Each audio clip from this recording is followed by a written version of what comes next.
if setting boundaries didn't mean losing people, but finding yourself? We've all been told that boundaries push people away, but what if the opposite is true? That they actually lead us back to real connection, real peace, and real self love. Today, we're talking about the boundary shift that happens when you stop abandoning yourself and how it changes everything. This is Journey to Self, where we transform whispers of doubt into roars of freedom. I'm your host, Sandy Bartlett, and this is your space for rediscovery, reinvention, and reclaiming your second spring with boldness and grace. For today's intuitive moment, it comes from the Dragon Oracle deck, and the card I pulled is the Source Dragon. This dragon energy is pure, powerful, and expansive. It connects us to the infinite well of wisdom and light that resides beyond our everyday awareness. This card invites you to remember you are not limited by your past, your roles, or the expectations of others.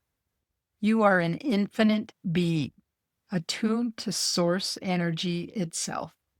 And when you set boundaries, not as walls, but as invitations to deeper alignment, you tap back into that infinite source. You stop operating from fear or people pleasing, and you begin moving from your truth. What does it mean to be attuned to the infinite? For me, it's felt like finally giving myself permission to stop shrinking, to stop apologizing for the space I take up.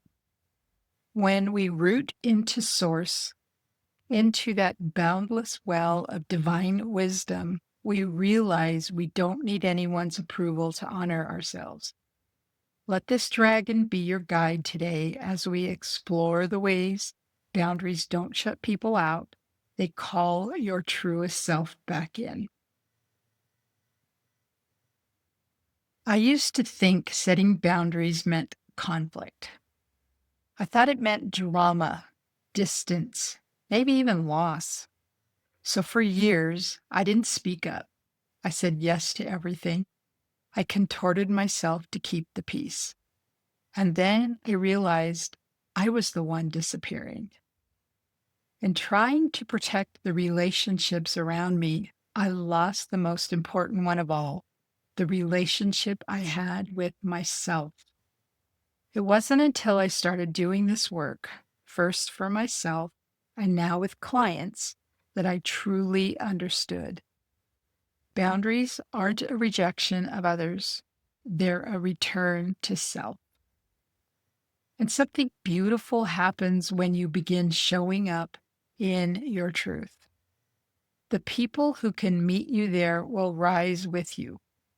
The ones who can't, well, maybe they were only ever there because of your silence.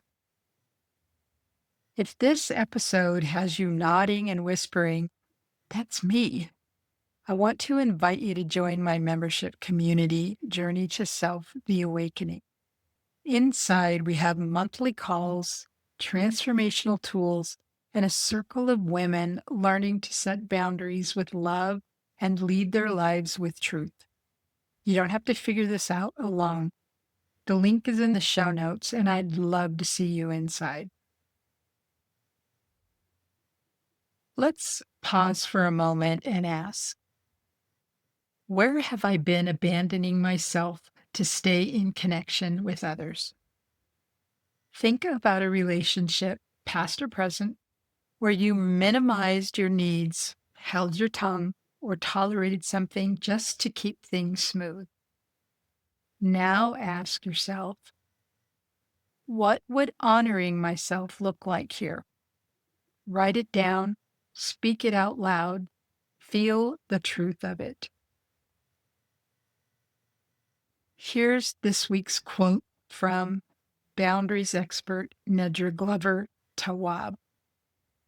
When we avoid setting boundaries, we avoid being our authentic selves. Boundaries aren't barriers, they're declarations of who you are, of what you value, of what you're no longer willing to shrink for. This week, I invite you to do this. Write a new boundary declaration, not for someone else, but for you. Start with, I will no longer, and then finish the sentence with something that's been draining your energy, dimming your light, or pulling you away from your truth. Then write, instead, I will, and give yourself a new way of being. This is your reclaiming. Let it be imperfect. Let it be messy. Let it be yours. Setting boundaries isn't the end of your relationships. It's the beginning of the ones that truly nourish you, including the one you have with yourself. Next month, we're diving into self-expression, how to speak your truth, live your truth, and stop apologizing for who you are. Make sure you're subscribed so you don't miss what's coming. And until next time, be true to you.